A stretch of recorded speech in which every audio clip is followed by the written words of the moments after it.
The soft beeping of medical monitors filled the quiet sick bay of the Mercy's hand as Dr. Elaine Wright checked her supplies one last time. Her dark hair was pulled back in a neat bun, her eyes focused on the task at hand.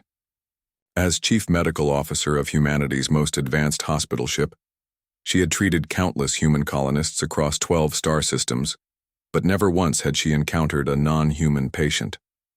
That was about to change. Dr. Wright to the bridge. Please. Dr. Wright to the bridge. The calm voice of the ship's AI broke through her concentration. She touched the small comm device on her wrist. On my way. The corridors of the Mercy's hand were painted a soft white, with a single red line running along the walls, the universal guide to the medical sections. As she walked, crew members nodded respectfully. At 42, Dr. Wright had earned every bit of her reputation as one of the best trauma surgeons in the fleet. The bridge doors slid open with a gentle hiss. Captain Alan Russell stood with his hands clasped behind his back, staring at the main view screen. He was a tall man with broad shoulders and kind eyes that had seen their share of suffering across the frontier worlds. "Doctor," he greeted her without turning. "We've picked up something unusual." The view screen showed a vast blue gas giant, swirling with storms big enough to swallow Earth whole. In orbit around it was something that clearly didn't belong there. A ship of some kind, its design unlike anything in human records. Is that? Dr. Wright couldn't finish the question. Yes. The captain's voice was quiet but firm. Our first confirmed contact with an alien vessel. Communications Officer Tina Mercer swiveled in her chair. She was young, barely 30, with bright eyes that now showed both excitement and worry. "We're receiving a signal, sir. It doesn't match any known pattern, but the computer thinks it's a distress call."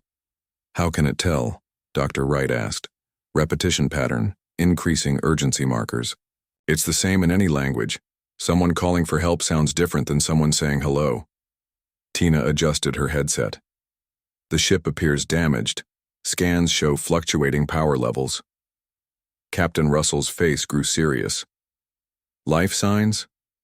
Officer Kyle Bennett at the sensor station nodded. "Yes, sir, at least 24. Species unknown, but they're definitely alive. And," he paused, checking his readings again, "some appear to be in distress. Medical distress." All eyes turned to Dr. Wright. The Mercy's hand was first and foremost a medical ship. Its primary mission was humanitarian. The massive white vessel, nearly half a mile long, carried enough medical supplies to treat thousands, with the most advanced treatment facilities outside of Earth. "Doctor," Captain Russell's voice was gentle but firm, "I know this goes beyond our usual mission parameters, but if they need help..." Dr. Wright nodded slowly. "The Hippocratic Oath doesn't specify human patients, Captain. If they're hurt and we can help, we should." The captain turned to his first officer, Paula Garcia. "Your assessment?" First Officer Garcia was the cautious one, always thinking 3 steps ahead. Her dark eyes narrowed slightly. "This is a medical vessel, not an exploration ship. We're not equipped for first contact protocols." "Would you suggest we ignore a distress call?" the captain asked. "No, sir. But we should proceed with maximum caution. We don't know anything about their biology, their culture, or if that's even really a distress call." She looked at Dr. Wright. "No offense, Doctor. None taken. Your concerns are valid." Dr. Wright looked at the alien ship again. "But we all joined the medical corps to help those in need. I say we try." Captain Russell nodded once. "Helm, take us in, nice and slow. Tina, broadcast universal greeting package, on all frequencies. Make it clear we're a medical vessel responding to distress." The Mercy's hand moved gracefully toward the damaged alien ship. Up close, they could see the strange design better. A series of interconnected rings around a central core, with odd protrusions that might be engines or weapons. Parts of the outer ring structure were clearly damaged, with debris floating nearby. "They're responding," Tina said suddenly. "Simple signal. I think they're acknowledging us." "Any translator progress?" the captain asked. "Not yet. But they've stopped broadcasting the distress pattern. Dr. Wright was already planning in her Head, I'll need a team. 4 nurses, 2 trauma specialists. We'll bring portable equipment, universal diagnostic tools. Kyle, can you get me any readings on their atmosphere, gravity preferences? The sensor officer nodded. Working on it. Atmosphere seems oxygen-based but with higher nitrogen content. Gravity on their ship is about 0.9 Earth standard. That's workable, Dr. Wright said. We'll bring environmental suits just in case. First Officer Garcia stepped closer. Doctor, I strongly recommend armed security personnel. Dr. Wright shook her head firmly. Absolutely not. We go as healers, not soldiers. The Red Cross on our uniforms means the same thing in every human culture. We help, we don't harm. This isn't a human culture, Garcia insisted. All the more reason to show them the best of humanity first, Dr. Wright replied. Captain Russell ended the debate. The doctor is right. We go as healers. But, he added with a nod to Garcia, we maintain full sensor contact. Any sign of trouble, we pull them out immediately. The alien ship grew larger on the view screen as they approached. The strange vessel was now extending what appeared to be a docking port. It's a match for our emergency medical dock, Kyle reported with surprise. Either a remarkable coincidence or they've studied us, Garcia finished. Dr. Wright gathered her team in the shuttle bay. Nurses Kevin Porter and Diane Fletcher had served with her for years. The others, Ben Cruz, Olivia Dawson, and Frank Miller, were younger but equally skilled. All wore the distinctive white uniforms with the Red Cross emblazoned on shoulders and chest. We don't know what we'll find, Dr. Wright told them as they checked their equipment. We don't know if our treatments will work on their biology. But we'll do what we always do. Assess, stabilize, and help however we can. The team entered the small medical shuttle. As the bay doors opened, revealing the alien ship now directly alongside the Mercy's hand, Dr. Wright felt a moment of pure wonder. Humanity had dreamed of this moment for centuries. Docking in 30 seconds, the shuttle pilot announced. The alien vessel loomed before them, mysterious and damaged. The shuttle slid smoothly into the extended docking port, which sealed around them with a series of mechanical clicks. Atmosphere is breathable, the pilot confirmed after checking sensors, but I recommend keeping your emergency masks handy. Dr. Wright nodded. Remember, we're guests here. Move slowly, keep your hands visible, and let me do the talking. Not that they'll understand me, but tone matters. The shuttle door opened with a hiss revealing a dimly lit corridor. The alien ship smelled strange, not unpleasant, but definitely foreign, like cinnamon mixed with something metallic. And then they saw them. The aliens. Tall, slender beings with iridescent skin that shifted colors like oil on water. Their eyes were large with no visible pupils, and they had 4 arms that moved with surprising grace. One stepped forward, making a series of clicking sounds. It pointed to what was clearly a wound on its upper arm, where a dark fluid seeped from torn skin. Dr. Wright smiled and stepped forward slowly, medical scanner in hand. We're here to help, she said, knowing the words wouldn't be understood, but hoping the meaning would. The alien gestured for them to follow. The medical team moved deeper into the ship, where more of the aliens waited. Some lay on strange curved platforms, clearly injured. The medical team spread out, beginning their work with gentle, careful movements. For 20 minutes, everything went perfectly. The aliens seemed to understand they were being helped. Dr. Wright had just successfully treated what appeared to be a severe burn on one of the aliens when everything changed. A new alien entered the chamber. Unlike the others, this one wore what looked like armor. It made loud, harsh clicking sounds, and the other aliens backed away from the humans. Something's wrong, Kevin whispered. Dr. Wright stood slowly, hands raised in the universal gesture of peace. We're just here to help, she said calmly. The armored alien drew what could only be a weapon. The body cameras worn by the medical team transmitted everything back to the Mercy's hand. The feed showed Dr. Wright standing firm, speaking softly, trying to defuse the situation. The alien raised its weapon higher. Captain, Dr. Wright's voice came through the comm. I think we may have a cultural misunderstanding here. Please stand by while we... The feed cut to static as the first shots were fired. The video recording from the Mercy's hand spread across human space faster than any virus. Within 6 hours, nearly every human on Earth and the colonies had watched the death of their medical team. The footage ended with Dr. Wright's final moments. Her hands raised in peace, her voice calm even as the alien weapon pointed at her chest. Admiral Grace Howard sat in her office at United Earth Defense Headquarters, a large window behind her showing the gleaming towers of New Geneva. She was a woman of 60 with steel gray hair cut short, and eyes that had seen 3 space conflicts come and go. Her desk was empty except for a small screen showing the faces of the murdered medical team. A knock came at her door. "Enter," she said, her voice steady. General Peter Freeman walked in, his uniform crisp despite the late hour. He carried a data tablet that glowed softly in the dim room. "The final count?" Admiral Howard asked. 17 medical personnel, ma'am."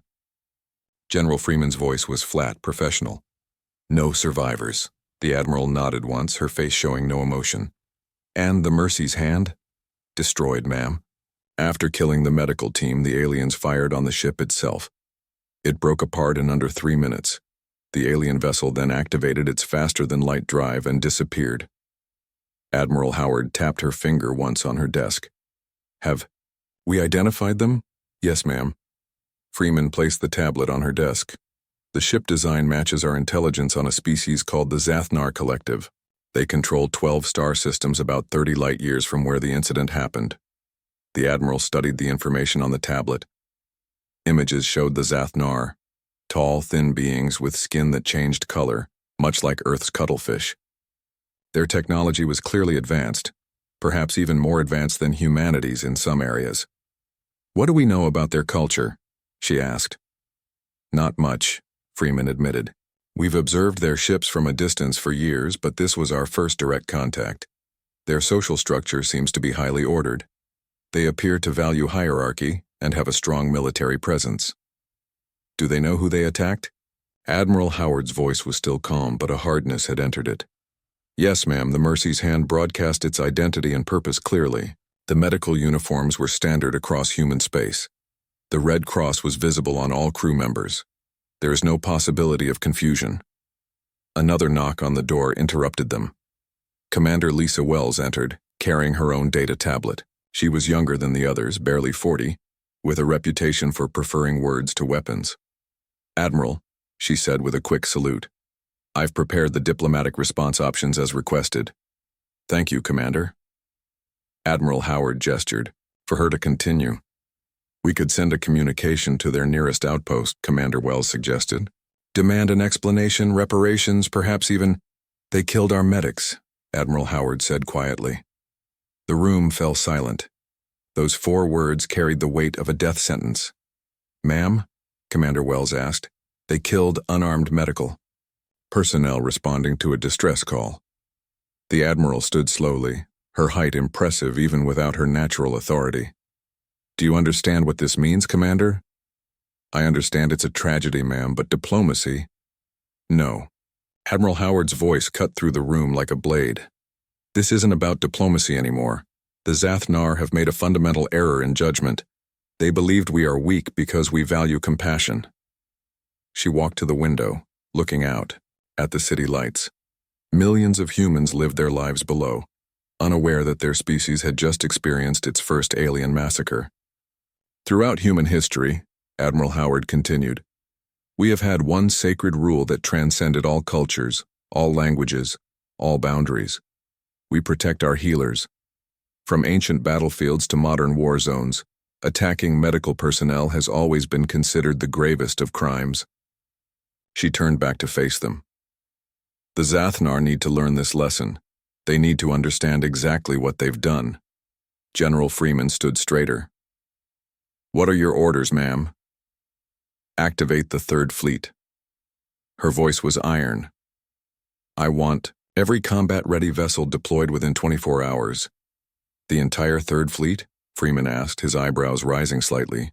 The Third Fleet consisted of over 200 warships, from small, fast attack vessels to the massive dreadnoughts that carried enough firepower to level continents. "All of it," Admiral Howard confirmed. and I'll be leading it personally.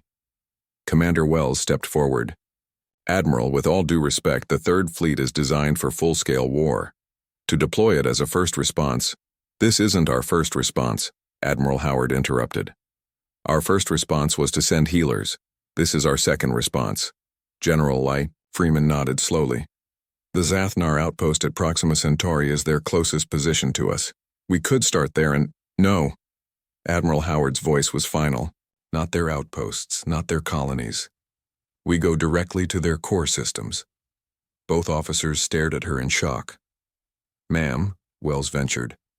That would mean crossing 30 light-years of space, bypassing their early warning systems, and striking at the heart of their territory. The political implications alone. I'm aware of the implications, Commander. The Admiral's voice was cold. I want the Zathnar to understand exactly what they've awakened. They killed 17 of our people. People who had dedicated their lives to helping others. People who came to them with open hands and medical kits. She walked back to her desk and pressed a button. A holographic display appeared, showing the known Zathnar territory. The Zathnar clearly believe that attacking those who offer help is acceptable. She continued. They need to learn that humanity disagrees. Strongly.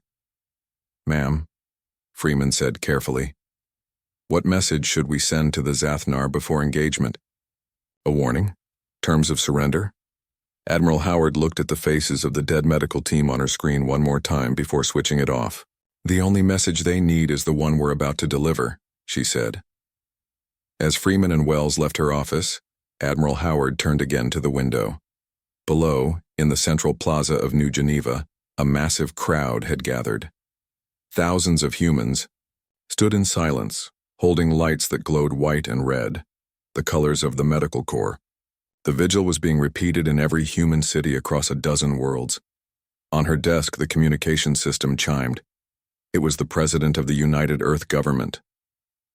Madam President, she answered. Grace. The President's voice was heavy. I've just authorized your request for the Third Fleet.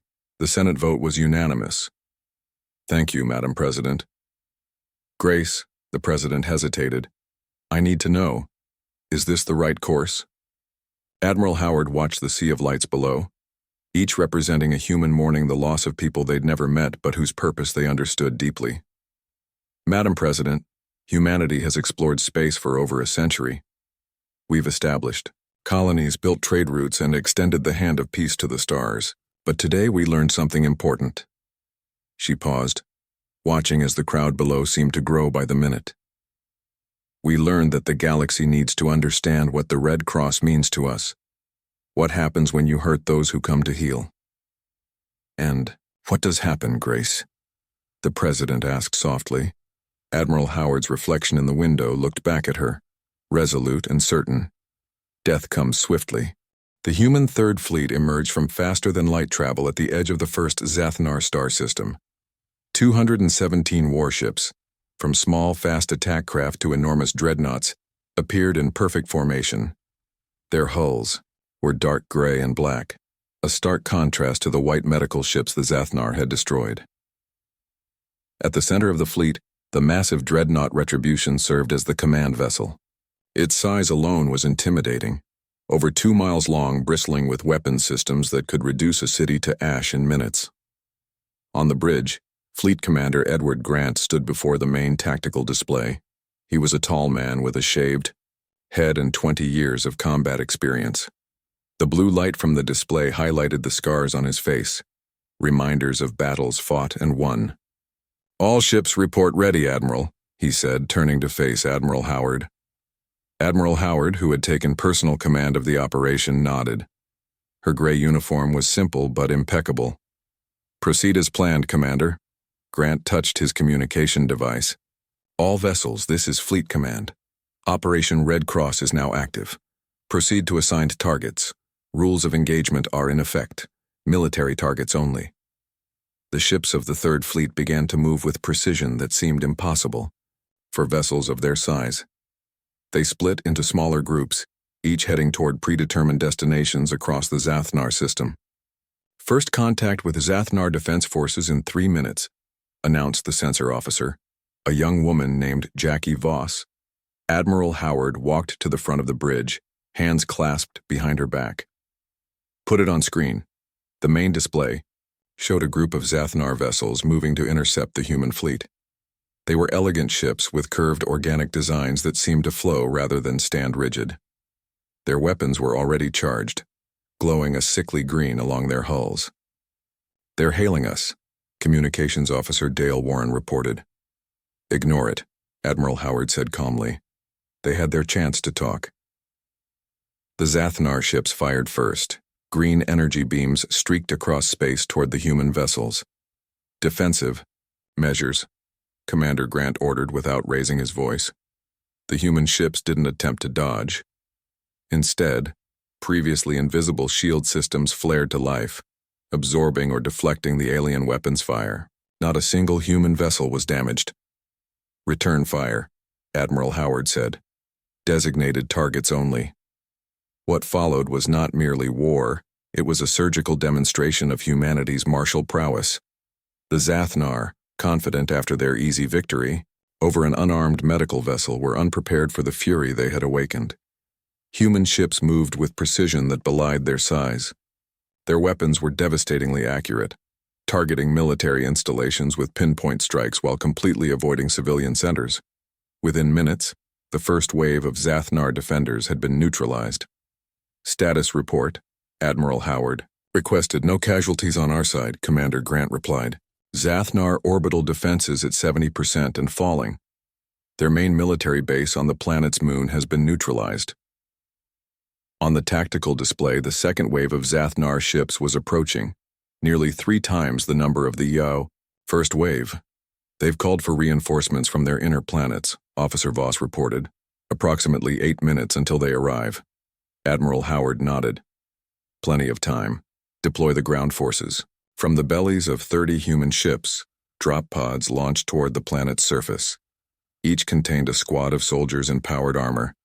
They were headed for military targets only: command centers, weapon depots, communication hubs.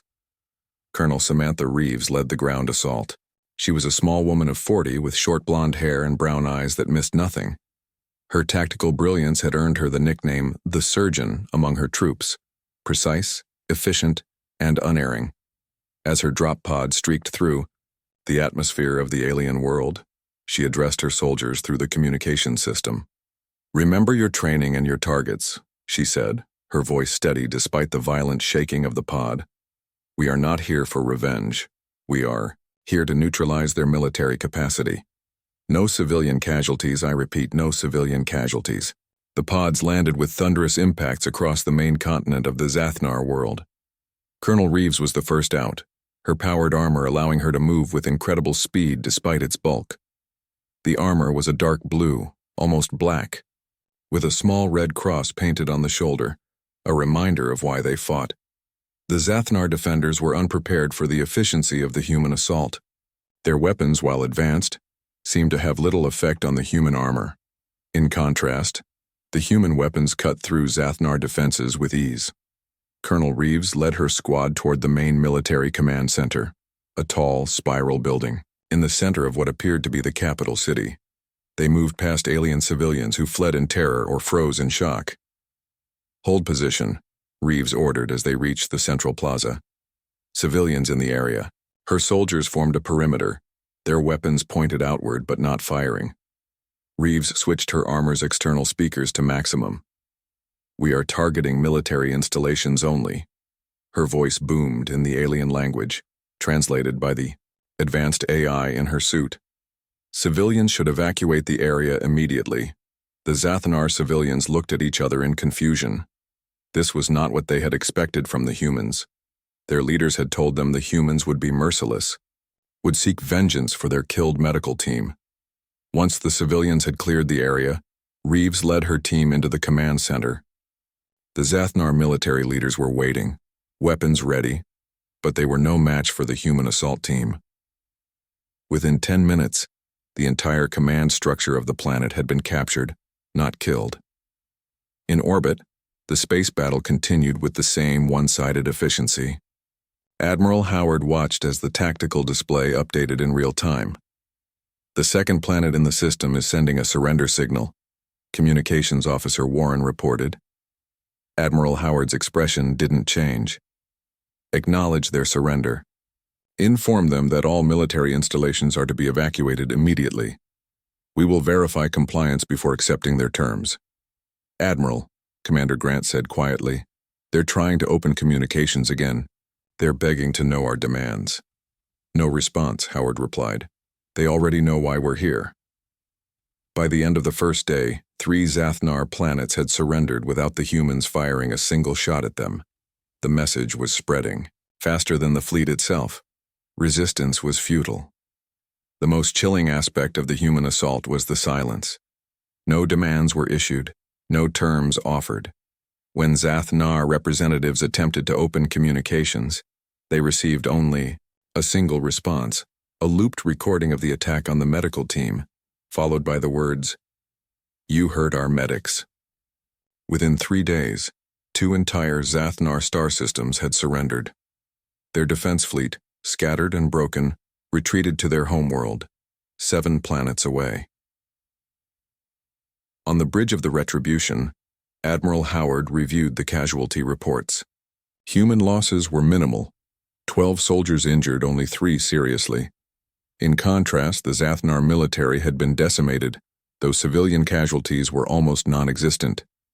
They're beginning to understand, she said quietly to Commander Grant. Set course for their homeworld. It's time to finish this. The human fleet regrouped and moved deeper into Zathnar space, unstoppable as the tide, silent as the grave, and as precise as the surgeon's scalpel they were named after.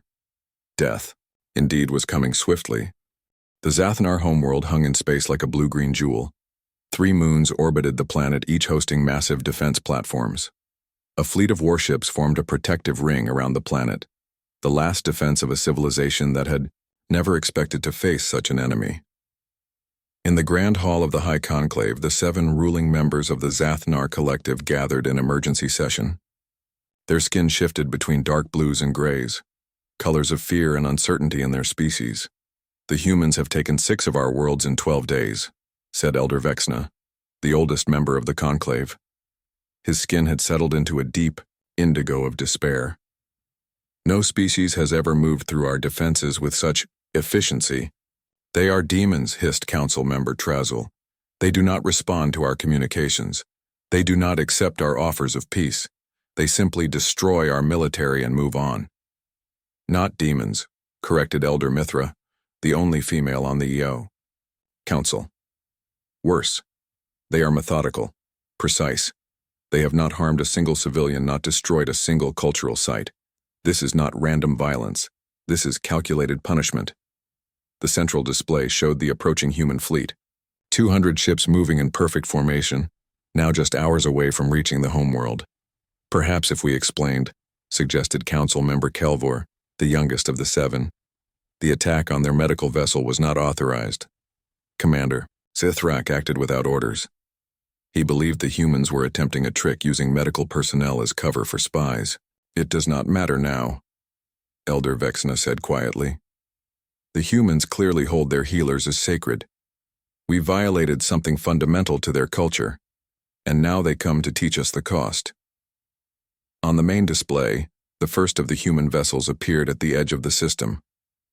The Retribution led the fleet, its massive hull dwarfing even the largest Zathnar ships. Begin the evacuation of the capital, Elder Vexna ordered. All civilians must be moved to the underground shelters immediately. Across the Zathnar homeworld, panic spread as the news traveled. Millions of citizens rushed to the designated shelter areas, expecting their world to be reduced to ash by the approaching humans.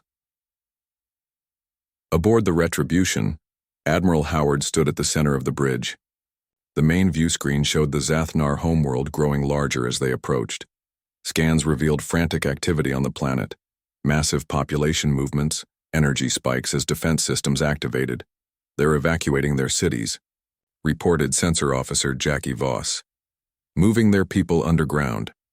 They think we're going to bombard their planet, Commander Grant observed. Admiral Howard's expression remained neutral. They judge us by what they would do in our position. She turned to Communications Officer Dale Warren. Are they still broadcasting? Yes, Admiral. Continuously on all frequencies, they're offering unconditional surrender, reparations, and... He paused, listening to his earpiece. They claimed the attack on our medical vessel was the action of a rogue commander, not sanctioned by their government. Interesting, Admiral Howard said. And their explanation for destroying an unarmed medical ship after killing its response team? They claim it was to eliminate witnesses, ma'am.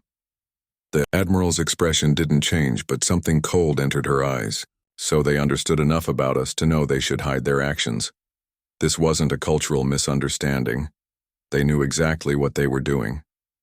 Lieutenant Commander Olivia Cruz, the fleet's diplomatic officer, stepped forward. She had been largely silent during the campaign, her expertise unnecessary in what had been a purely military operation. Admiral, she said, under interstellar conventions, we should accept their surrender if offered. Yes, Howard agreed. We should, and we will. She turned to Fleet Commander Grant. But first, they need to understand exactly what they've done. Prepare the demonstration. Commander Grant nodded and began issuing orders. The human fleet spread out, surrounding the Zathnar homeworld but keeping a respectful distance. Not a single weapon was fired toward the planet. Instead, the human ships targeted the elaborate orbital defense network the aliens had constructed, their pride and final protection. All ships, this is Fleet Command, Grant announced. Operation. Final lesson is now active. Designated targets only. Timer starts now. On the bridge's main chronometer, a countdown began. 17 minutes. 1 minute for each murdered medical worker. The human fleet opened fire with devastating precision. Laser weapons, railguns, and guided missiles struck the orbital platforms with surgical accuracy. Zathnar ships that moved to intercept were disabled, not destroyed. Their engines and weapons neutralized, but life support left intact. From the surface of their world, the Zathnar watched in disbelief.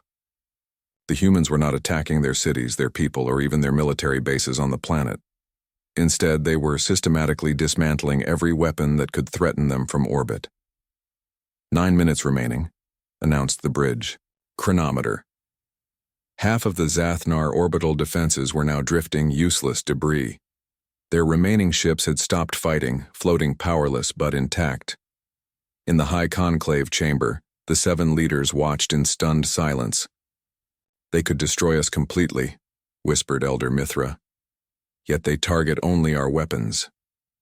This is their message, Elder Vexna realized. They are showing us that they could kill us all, but choose not to, just as our commander chose to kill their healers. 3 minutes remaining, announced the Retribution's chronometer. The last of the Zathnar defense satellites exploded silently in the vacuum of space. Not a single weapon remained that could threaten the human fleet. When the countdown reached 0, Admiral Howard gave a single nod. Ceasefire. Across the human fleet, all weapons went silent. The demonstration was complete. In exactly 17 minutes, the humans had rendered the entire Zathnar homeworld completely defenseless. Communications Officer Warren touched his earpiece. Admiral, we're receiving a transmission from the planet. It's their high conclave, all 7 members together. Put them on screen, Howard ordered.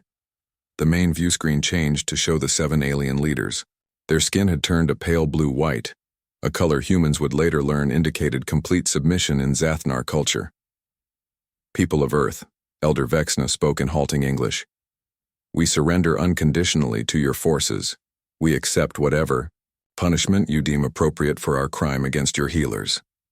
Admiral Howard stood straight, her uniform impeccable, her eyes cold. Your surrender is acknowledged, she said simply. Prepare to receive our terms. She turned to Lieutenant Commander Cruz. Now, Commander, you may begin your work. As Cruz stepped forward to detail the surrender terms, Admiral Howard moved to a private communication station and contacted Earth. Madam President, she said, Phase 1 is complete. The Zathnar homeworld is secured. No civilian casualties. Excellent. Work, Grace, the President replied. And Phase 2? ready to begin immediately. I've requested that Dr. Nathan Collins prepare his team. With your permission, we'll proceed with Operation Mercy. Permission granted, the President said. Show them who we really are, Admiral. When the Zathnar High Conclave, their world, now, at humanity's mercy prepared for extinction, they had no idea what was coming next. The Grand Plaza of the Zathnar capital city was empty, except for the 7 members of the High Conclave. They stood in their ceremonial robes, their skin shifting between colors as their emotions fluctuated between fear, resignation, and confusion. Above them, the massive hull of the human dreadnought Retribution blocked part of the sky, casting a long shadow over the city. They will kill us first, whispered Council Member Trazul, as an example to our people. So be it, Elder Vexna replied. Our deaths may spare our civilization. The aliens watched as a small shuttle launched from the human ship. Unlike the dark gray warships, this shuttle was pure white with a red cross prominently displayed on its hull. The same symbol that had been worn by the medical team they had killed 23 days ago. Is this mockery? Asked Elder Mithra, her skin turning a confused yellow-green. The white shuttle landed smoothly in the plaza. Its door opened with a soft hiss. Dr. Nathan Collins stepped out first. He was a man in his early 50s with kind eyes and steady hands. He wore the same white uniform with a red cross that Dr. Wright and her team had worn. Behind him came 5 more humans in identical uniforms, each carrying medical cases. We received reports of injuries, Dr. Collins stated simply, setting down his medical kit. We've come to help. The Zathnar leaders stared in disbelief. Is this a trick? Demanded Council Member Kelvor. Dr. Collins shook his head. No trick. Your orbital platforms were destroyed with precision, but we know there was some debris that fell to the surface. Our scans indicate approximately 83 of your people were injured. We're here to treat them. Behind the white shuttle, more vessels began landing in the plaza. These were larger medical ships, each bearing the same red cross. From them emerged dozens more human medical personnel and large containers of supplies. As the confused Zathnar leaders watched, Admiral Howard's voice transmitted across the planet's communication system. People of Zathnar, you heard our medics. You have seen what happens when humanity is pushed to war. Now learn what happens when we make peace. Dr. Collins approached Elder Vexna directly. Your medical facilities in the southern district were damaged when debris from your defense platforms fell. We have supplies and expertise to help. Will you allow us to treat your wounded? Elder Vexna's skin shifted to a deep purple of astonishment. You destroyed our defenses, and now you offer to heal our injured? Yes, Dr. Collins said simply. Why? Asked Elder Mithra. After what we did to your people. Because that's what medics do, Dr. Collins replied. He gestured to the red cross on his uniform. This symbol has meant the same thing on our world for centuries. Those who wear it help the injured, regardless of who they are or what they've done. More human shuttles were landing across the planet now, at every location where the Zathnar had reported injuries or damage. Elder Vexna turned to his fellow council members. Take the human healers to the wounded. Provide them with whatever assistance they need. The human medical teams spread across the city, working with quiet efficiency. The Zathnar citizens watched in confusion as the very humans who had so systematically destroyed their defenses now worked just as systematically to treat their injured. In a field hospital set up in what had been the capital's Central Park, Dr. Collins treated a young Zathnar who had been injured by falling debris. The alien's arm had been badly cut, requiring careful stitching. As Collins worked, the young Zathnar's skin shifted to a curious blue-green. You are like the others, the young alien said. The ones our warriors killed. Yes, Collins replied, continuing his careful work. They were my colleagues. Then why help me? Why not seek revenge? Dr. Collins finished the last stitch before answering. Because medicine isn't about revenge, it's about healing. Your people made a mistake, a terrible one. But punishing the injured won't undo that mistake. Across the city, similar scenes played out. Human medical personnel worked alongside Zathnar healers, showing them new techniques, sharing supplies, and treating the wounded together. 3 days after the human medical teams arrived, Admiral Howard's shuttle landed in the Grand Plaza. She stepped out in her formal uniform, accompanied by Lieutenant Commander Cruz and 2 aides. The High Conclave waited to receive them. "Admiral," Elder Vexna greeted her, his skin now a respectful deep blue. "We are grateful for your mercy." Admiral Howard's expression remained neutral. "The medical assistance was not mercy, Elder. It was principle. The same principle your people violated when they attacked our medical team." She handed Commander Cruz a data tablet, who then presented it to the Zathnar leader. "These are our terms," Admiral Howard stated. "They are non-negotiable." Elder Vexna read the terms, his skin shifting colors rapidly as he processed them. First, full demilitarization of all Zathnar forces. Their remaining warships would be converted to civilian use or dismantled. Their weapons production facilities would be repurposed. Second, reparations to the families of the murdered medical personnel. This would take the form of resources, not currency, distributed over 20 years. Third, and most surprisingly, the establishment of a permanent human medical station on each Zathnar world. These stations would train Zathnar in human medical techniques and provide care to any who needed it. These terms are... Elder Vexna paused, searching for the word. Unexpected. We anticipated harsher punishment.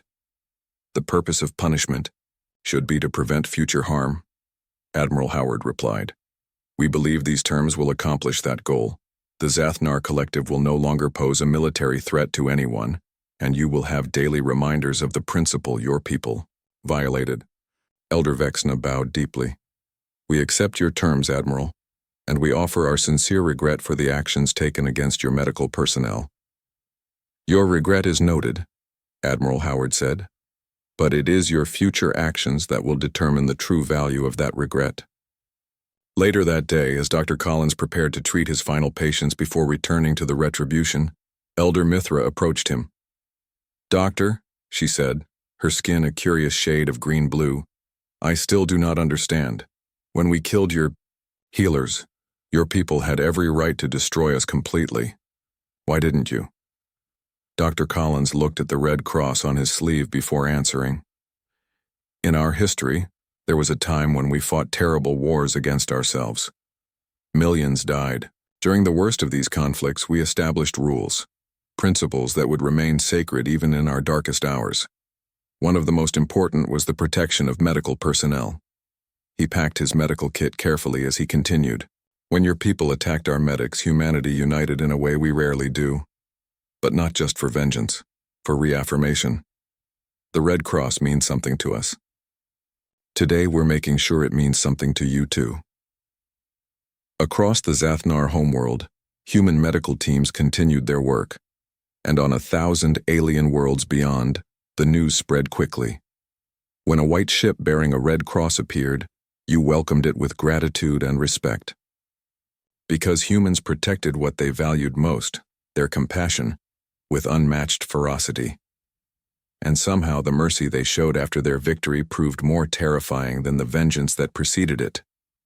For it revealed a species of startling complexity, capable of both unstoppable military might and profound compassion, often in the same breath. As the human fleet prepared to depart Zathnar space, leaving behind only their medical stations and personnel, the lesson was clear. To all who witnessed it, they hurt our medics so death came swiftly, but life, healing, and understanding followed.